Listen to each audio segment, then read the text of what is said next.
Hello guys, and welcome back to Strategic Command World War II, World at War with our allied playthrough. In the last episode, we took on China, and I guess India, and also the Brits in the Pacific, and not generally in Europe. We have only that to wrap up for this turn before we move on into August of 1942, and we see how our plans progress. We can finally deal with this pesky light cruiser that Spain keeps sending around that has very little resistance to submarines and etc. So we're going to go sail on up to it. We're going to attack it. And we've dealt 2 damage. We're going to approach it with our salmon sub. And voila! 450 national morale bonus. That'll be very handy to the national morale of the UK, which, if this hasn't updated already, is enough to push it over to 100%. If this has updated already, is very, very close to 100% again, which is really nice. Let's take a look in Greece now, the most important of the fronts for the UK before we do anything else. We can go ahead and reinforce the Hellenic fighters up to max. In fact, they can get up to max 10 since they are actually attached to an HQ. Namely, the Greek one is reaching out to them finally. It seems to be able to reach more than 2, which is nice. We did take some damage on our desert anti-tank that the UK has over here. We're not going to leave them out of their entrenchments. We're just going to reinforce for the time being. The enemies were quite insistent this past turn on attacking the WDF army, a very experienced army, and breaking through its entrenchments and trying to hurt it. Its morale has dropped unfortunately low. We're going to take the Desert Field Artillery, do what we usually do, strike the Albanian Corps to get rid of their entrenchments, also dealing some damage this time. This time we'll also hit the 11th Army of Italy, and go ahead and remove entrenchments here down to 0 as well. We will go ahead and attack with the WDF Army next against the enemy Albanian Corps, dealing 4 damage and taking 1. We will then attack with the 10th Army, dealing 3 damage and taking none. Alright, this is turning out pretty well. Man, I'd love to just bomb them, but we just don't have the fighter coverage to fully do that, or the supply to keep the fighter coverage up to snuff. To try to get this to budge, we're going to swap the WDF army down to a much less vulnerable location, entrenched in the mountains here, with only 1 area to attack it from. We will use the 2nd Corps to try to finish off the Albanian Corps, and voila! We have finished off the Albanian Corps, and now the capital of Albania is open, and it counts as Axis occupied, meaning when we step on this, Albania will be freed, meaning any MPPs generated by it, if there are any, will go to the UK probably, and the UK will be able to get a garrison over here for what that's worth, I guess. We can move someone up into Albania. Unfortunately, it's not going to be anyone fresh, because we're not, tell you right now, we are not going to send the Athens Corps forward. We're going to reinforce it because it's now attached to this HQ, so it's able to actually get some reinforcements in. We will instead send what can reach up there, which is just going to be the 10th Army. So the 10th Army is going to be moving forward into its new location. I guess it's good that it's an army, if anything. And this opens up a vulnerability of the opponents here. They have left open the 2 HQs. I don't know if this is all their HQs or what. We'll move the Desert Field Artillery forward, as we'll want it to be able to strike out to as much stuff as is humanly possible. I would rather send the Rhodesians forward in their special forces than the tanks, so I will go ahead and send them up into Albania, which we now control almost all of, to reinforce this front line, ideally getting the Greeks off of it. With most of the Brits starting to lean to the west, the British HQ at Larissa is not as needed there anymore. We will instead move this west over to Ioania, however you say this, and Montgomery will focus on supporting everything over on this side and as far as he can reach. I don't really know how to use the manual targeting, and I don't really care right now to learn. We will go ahead and get the Desert Air Force fighters here upgraded to their max advanced fighters long-range aircraft. The 2nd maybe not being as necessary since we're not really using them much due to the lack of supplies for them here. However, still worth utilizing or looking into, because eventually it will be relevant. We actually can't even upgrade these TAC bombers because despite there being 7 worth of supplies here, because this is not attached to the HQ for whatever reason, it's not actually getting that, so it's only at 4 supply instead of the 5 that it should be at. Now we can move it over to Larissa for the time being until we can get another HQ up here. If we get another HQ up here, so it can maybe do something. But 5, I don't know. 5 is still also not good enough, because that's not enough, as you see, to get to 10 strength. So we can move it there for now if we want to pursue any upgrades. But eventually something might need to take its place. Up north on the Metaxas line, an enemy Italian corps with only anti-air and 9 strength has moved into position without any entrenchments as the Germans peel off the northern Metaxas line, and as you can see, the front in general, because they're so goddamn worried about Russia, which they should be, which is giving us more and more leeway to do some things of our own. So we're going to attack the enemy Italian corps with the 1st Greek corps, attacking from behind the fortifications, and we will swap now, like I said I was going to do, with the Macedonian army to get them up north. So we have 2 armies facing up, and only the side here, which is better protected, actually has any corps behind it. And we will now attack with the Macedonian army, dealing another 3 damage and chasing that Italian corps back. Now, this is not the Soviet front, whereas I can definitely push up and deal some damage. If I want to, I could probably kill this Italian corps, as well as push up in other ways. We don't want to be as overly ambitious with our moves here, since the UK's MPPs are a hell of a lot more limited, having to be split, and still, to this point, it is not able to fully keep up with all of its commitments. So, we are probably not going to go on too much an offensive over there. I think we've taken care of most of what we have in Africa. Yeah, we took care of that stuff last turn. There's nothing else to really do here. We're not transporting any more units. We can get the Desert Recon up if we want. There's only one place where I'm even tempted to attack, and that's the 11th Italian Army, because we can still get at that from our emplacements, and it would stop the WDF army from being as attractive of a target to the enemy air power and these panzers. So we'll do that at least. We'll get this corps of ours to go fight the 11th Italian Army, dealing 1 damage, taking 1 damage, alright, exactly as advertised, and then we'll use the Epirus army here, dealing 2 damage, taking 2 damage, a little bit worse than advertised, so now they'll have to pick WDF or Epirus. Epirus has a lot more morale and readiness, and is fully entrenched, and is much easier of a target, as we try to get the Brits ready to kind of sweep around the left, rather than the right where they're showing openings, because they can still reinforce this stuff pretty easily. We want to get more around the left. Again, the Brits don't even need to push up very much. They just need to keep the enemies busy enough and make them lose enough MPPs so that the USSR can do it. That's kind of the plan that I've been rolling with.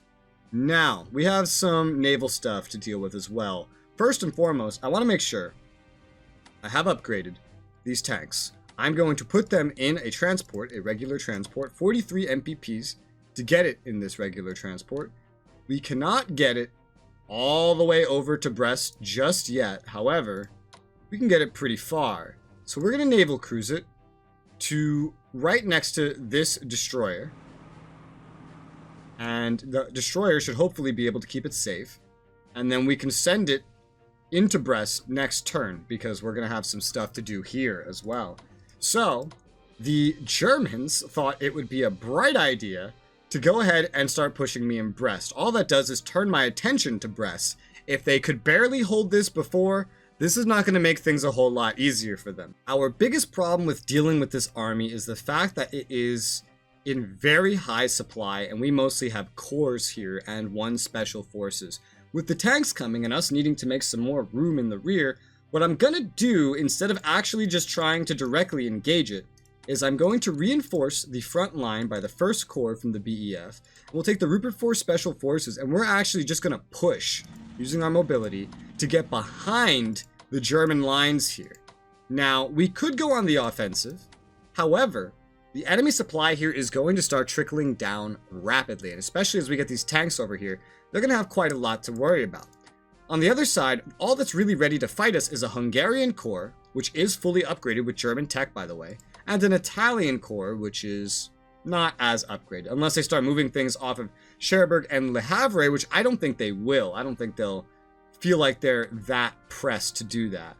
We will probably avoid actually bombing them. Yeah, no, we're going to go ahead and just reinforce the TAC bombers.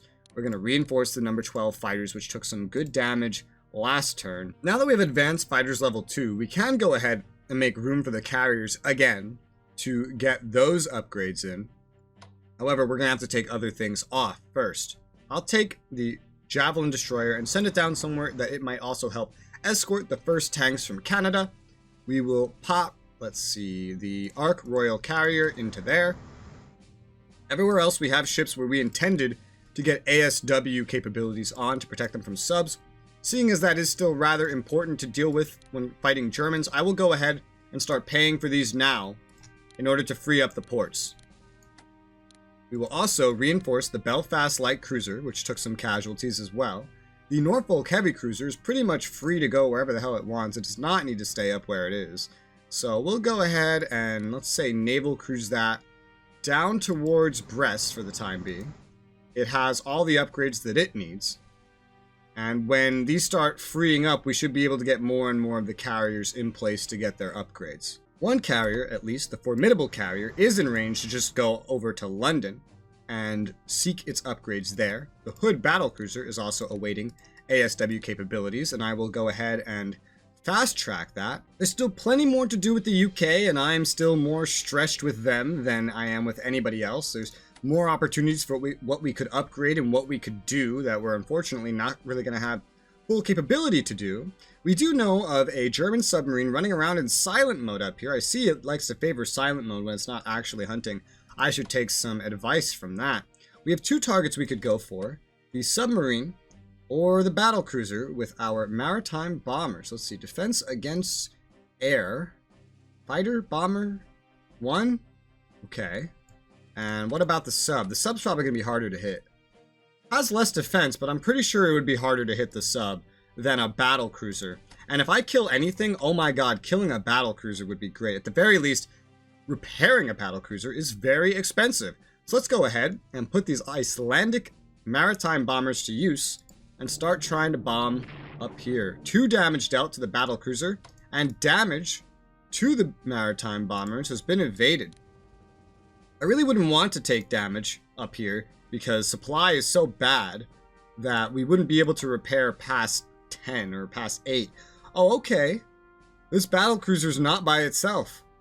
It's up here with a battleship. What are they doing up here?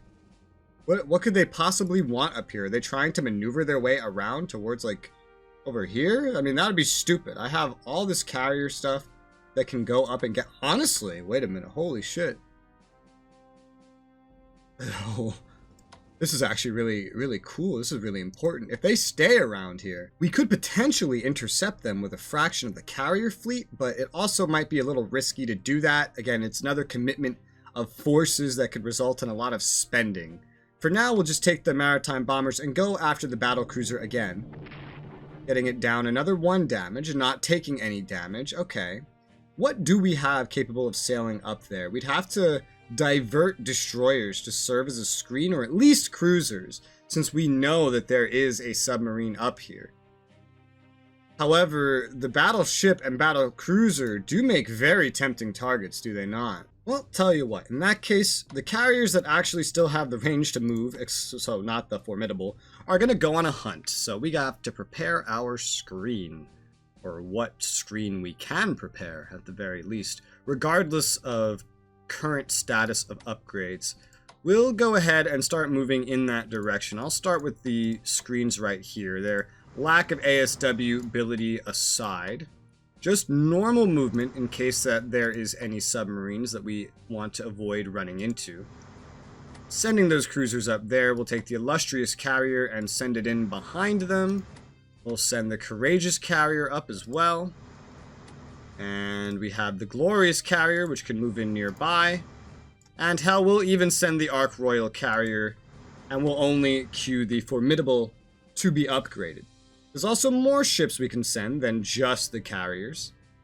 And we likely should get a couple diverted this way.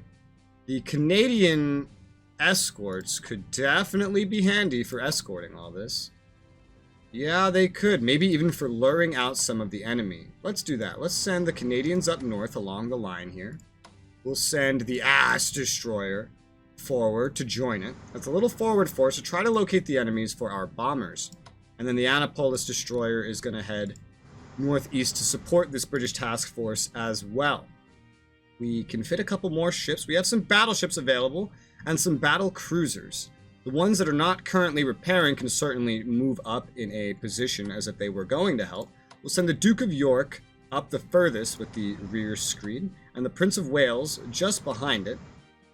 The renowned battle cruiser is probably going to stay here as a bit of a defensive posture. It'll go to where it can get its AA upgrades as well, and we'll see about the ships that were not moving. We can spare the Sheffield light cruiser if we go ahead and naval cruise it up north. We can spare the Southampton, except the Southampton could use some repairs. So what I'll do with the Southampton instead is I'll actually naval cruise it up to the port of Newcastle, where it can actually get those repairs in. This should be enough ships, so I don't need to send any more, and what I'll prioritize is getting another research going. Looking at what could potentially help us. I know advanced tanks could help us upgrade the tanks we got from Africa, as well as the Canadian tanks, plus any more that we end up making. So I'll go ahead and I'll start researching advanced tanks. That'll go really well with armored warfare once that finishes. We have 64 MPPs remaining. Still something we can do with that. Let's go ahead and upgrade this heavy cruiser with anti-submarine warfare to keep it safe. We have some other planes up here that could get some similar things. We'll get the Coastal Command fighters upgraded to Advanced Fighters 2. We'll get the number 11 fighters upgraded to Advanced Fighters 2. And we have 9 MPPs remaining. So that's all we can probably do as the UK. We do have some submarines that partook in an attack that we can get moving. I'll send the Parthian sub back down to Bordeaux. The Salmon sub's going to want to find a place to repair. It can go probably repair over in the east here, so I'll start sending that into the channel for the time being. Due to a lack of German sub-artillery down south here, I'll probably reposition the destroyers that are here for defensive purposes up north to kind of replace the Canadians that are heading to join the actual task force. Just spreading them along. We can actually see exactly where they were placed. We can't fully replicate it, but we can do our best to replicate exactly where they were placed, sending destroyers over there to be of assistance, and stretching a couple of the destroyers remaining here along the line. Let's say I send you up there, and let's say I send you right about here. So that everything is still kind of in range, but still kind of guarding all the shipping lines. I'd love to be more aggressive with the UK and their navy, but again, it's just a matter of money. They have a lot of stuff to do, and not a lot of money to do it with. Even with full MPPs being received from America, the UK is still by far the most stretched thin. So we will go ahead now and end our turn, and we'll see if all of my strategic decisions have been smart ones.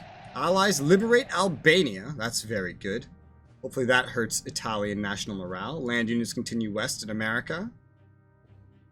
Mongolia moves 4% towards the Allies. Okay, it's getting closer. Mongolia and Finland are both very close to joining. Axis disrupts Australia-UK convoys. Tech progress. Alright, India looking good. China looking good. USSR collecting 666 by the end, with everything in their current remaining. 573 after everything, with America and UK ending with 789. Hell yeah. I love the summer months for the Lend-Lease line. It's amazing. I wish I could send that much to the UK all the time. It kind of nerfs America a little bit, but America mostly just has to spend point on units to get prepared. The UK is actually prepared. The UK actually has units to use. The Italian HQ trying to escape. Bombers moving away from Brest-Litovsk. You wonder what they're moving in its place. More units moving. A corps moving up to Brest-Litovsk in its place. Reinforcements along the front line, reinforcing the weakened units we've been attacking. Curious how well this will go. Thinking, fleet moving. July 31st, 1942. Yeah, I think our offensive and everything that we have been doing has been going pretty well. Japanese carrier heading northeast. Okay, I have to keep an eye on that for our potential attack on the home islands of Japan. I guess there's 2 home islands that could be referring to. The British fighters are going ahead and escorting. Woo! What was the target here? Okay, the 10th Army that moved up into Albania. So that's your target, huh? Is that the one you're gonna go for? Enemy German army attacks over here in the east. Oh, they're actually attacking the one that's in the marsh over here. Well, I can pull that back no problem if I need to. Attacking the south, not really going very well. The Germans are striking out against our cores to no effect. The Japs attacked in Papua New Guinea, just taking more damage. Okay, so far, this is a very good turn for us. Anti-tank is what the Germans chose to push up to attack this weakened corps that surrounded the Panzer. 10th Army coming under heavy Panzer attack, not just once, but twice. Losing a total of 3, but killing a total of 3. That is a very good trade. If only I had kept enough for defensive arty fire, but the value we got out of attacking was probably far more worth it. Our KDR this turn is ending up pretty fucking nice. Romanian army here, they kind of thinned up their line here a little bit. They are probably freaking out right now as we keep pushing and keep pushing on every front, at least a little bit. The 8th Army, already fully surrounded, could have been a gigantic threat to us, now suffering attrition losses due to being completely surrounded, as well as these Panzer tanks, very valuable units. Very, very valuable. The fact that they're getting surrounded is amazing. Oh, and Mongolia prepares for war, so they will officially be in the war. And Brazil has joined the Allies. Alright, so never spend on Brazil, that much is obvious. Australia mobilizes its home defenses. Oh, okay. Free unit up there. Darwin didn't expect that. British commandos raid Calais. Okay. At Le Havre over here. Dealing some damage, that's good. Allied raiders disrupt Sweden-Germany convoys. Alright. Wow, that's it? That was an amazing turn for us. That was amazing in so many ways that it's hard to even talk about all of it. Our American units are arriving. Carrier spotted in the Sulu Sea.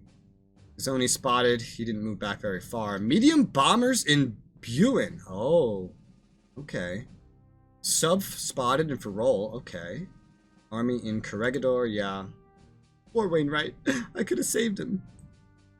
A Japanese HQ in the DEI, strategic bombers near Cebu, a destroyer in the South China Sea, and All India Congress Committee calls the British to quit India. Gandhi and other leaders of the Quit India campaign are arrested. Haha. Wonderful. Looking at China for this turn and handling one things at a time, we have some units that can get moving. We'll send the first tactical bombers off over towards, well, past Higuchi. We will send the first fighters down to Higuchi proper that can provide some air coverage for the TAC bombers, where we can hopefully lure out and hurt any Japanese naval and air units that come into this region. As of right now, most of the carrier fleet is probably positioned around the Philippines, meaning it is very close to getting in the way of what we're doing as China. I will not make this a complicated affair. We are going to deal with the most exciting part of this right now. We're going to send the Lee HQ forward first. And let's cross our fingers. There is nothing defending Hiroshima. Holy crap. We've landed the HQ and found the Yamato battleship in port. If we hold on to this HQ in Hiroshima long enough to get reinforcements out here, we are cutting off the Philippines and DEI convoys without even needing to get any submarines over here and risk the submarines, and risk the MPPs of anybody else other than China. Now, I really wish I knew what the hell was over here. If there's no units over here, we could just put everything on the east side instead of even worrying about the west side. I don't know how much they have in any direction. Well, I'll tell you what I'll do then. I'll take the 23rd Army, the larger one, and we're going to send it down to this railroad where we were going to send it initially. We've landed. The 23rd Army has secured some territory. It will stay where it is, defending the Lee HQ, which I guess we could run over this too, but I don't think they're going to be hiding anybody in these mountains and hills. This game doesn't put any of the actual cities and stuff that are supposed to be there on there due to the abstraction of scale. And now we have our foot in the door, and we have a good army, not as good as Japanese forces, that can keep us protected in this region. We will not be able to board any amphibious transports this turn, but we'll want to get ready. The port of Hiroshima is technically not in our control yet. We'd have to like move and then move back on to take it. And even if it was, the supply would likely be nerfed so much that it would just be a bitch. We will get it, just not this instant. We could also, here's what I'll do. Take the 6th Army, and we'll send it down to Nagasaki to find, holy fucking shit, they're not defending Nagasaki. We're going to land in Nagasaki, taking massive landing casualties, unfortunately, which sucks. However, Nagasaki's port is actually so well off, even after taking it, because the supply was so high that holy fucking shit, we can transport additional units here right now. This landing is already going better than I ever could have imagined. Holy fuck. Alright. Okay. We'll send the 6th Army forward to clear up some room here. The 6th Army will go ahead and attack the Yamato battleship in port, dealing 2 damage to it and taking no damage. That's already good, because that was elite reinforcements. Holy fucking shit, holy fucking shit, holy fucking shit. I wish I had more armies that were on the borders, like, ready to go, because we can just send army after army after army over here. We might even need more HQs. I don't know what's the max amount of things you can keep track of, because I need to really make sure this works. We don't need HQs anywhere else. My dreams of killing Japan might come sooner than I thought. Unfortunately, they still have better unit quality than us, is one thing to keep in mind, and I don't know what they have here. If they have a lot or get a lot to spawn, what this is unfortunately going to do is enable a war of attrition here. However, if this works out, then Japan will be the first to die. And we won't even need any of the British stuff to really deal with any of it. But let's not get ahead of ourselves. We do have the ability to board 2 transports right now. So we are going to transport the 13th Army, and we're going to send that to Nagasaki. We're going to land that immediately, march it out of Nagasaki, to attack the Yamato battleship, which we've dealt massive damage to. And now that we are where we are, by the way, I'm pretty sure our zone of control is so strong that the Yamato battleship could not leave if it tried to. Meaning we are going to kill the Yamato battleship in port. If what I think is correct, then we are going to kill it in port. We have the 54th Army, which can also be deployed, and I want to send only armies, all armies. We don't need corps here. We need armies because the terrain is going to be very, very limited. Ideally, we may even need to do amphibious landings somewhere else as well. We might want to look into that. Regular transports can be used to get our troops over here. Unfortunately, only long range could probably pull off anywhere else. But I'll make sure to get units prepared for all potential paths that we may go on this. We will transport the 54th Army for now, get it down to Nagasaki as well, and solidify the front we have down here, making sure that we'll be able to push up. I guess the nukes aren't going to need to drop, which, by the way, I looked up and confirmed. You can, in fact, drop the nukes in this game. I guess that's not going to need to happen this time around. Oh, unfortunately, the situation here is still rainy, so getting this ready as China is not going to be easy. Moving back and forth is proving a bitch. We'll upgrade the 68th Army. Haikou doesn't really matter as much anymore now that we're invading the home isles, so we can go about this in a much different way. One thing of note is that our artillery would now be very, very helpful in pushing this front. So we will want to get artillery to the front to assist it. For that purpose, we do need to get our first heavy artillery on a rail line to get it to a port, just to send it there to begin with. The artillery at Pakoi doesn't necessarily have the opportunity to move. We'll just leave it here for now and have it bombard Haikou without actually seeing what's there, because we know what's there. We unfortunately are running out of armies we could use urgently. However, there are still plenty of armies that we can actually use in general. We will start by giving elite reinforcements to the 12th Army, elite reinforcements to the 5th Army, upgrades actually, to the 41st Army, some AA defenses. This is going to limit what we can send out right now, however, it shouldn't be too crippling. We will operate the 4th Army at Canton. We'll send it... I'm not sure where. I guess Busan would be a reasonable location. Shanghai would work as well, but I think we have enough armies. 1, 2, 3, 4 armies here for pushing this front is probably more than enough. What we should be preparing for is the idea that we could go ahead and move to the east with our units. And so I will operate the 4th Army to right about next to Busan.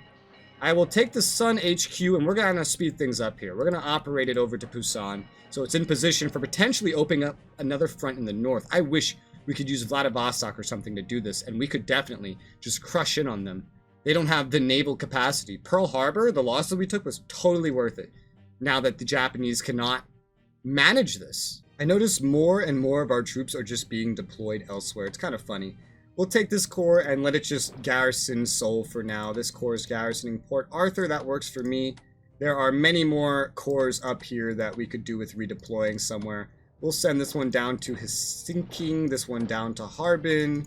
This one can upgrade with AA defenses, so we will give that to it. Didn't even check these ones for that. It doesn't look like they have that capability, however. The tanks certainly have no capability to really do anything. The tanks would not be exceptionally useful invading Japan, so we'll just send them over here to Tientsin, so they're kind of keeping an eye on that. The corps at Showa Steel will just head back towards Pyongyang for now, and it'll probably garrison that for me. Research has been completed as China, so I'll go ahead and research spying and intelligence again, using most of the rest of their MPPs, which is fine. We're going to send this corps up to Shanghai, so it's also ready to go if need be. We can give elite reinforcements to the 42nd Army over here at Seishin, so we're going to go ahead and do that. And then with that, we can reinforce the Dare to Die Special Forces, and I think we're out of things to do. Actually, I know what we can do. We can send the Flying Tigers into Japan. Yeah, let's do that. That sounds good. So that we actually have full fighter coverage now.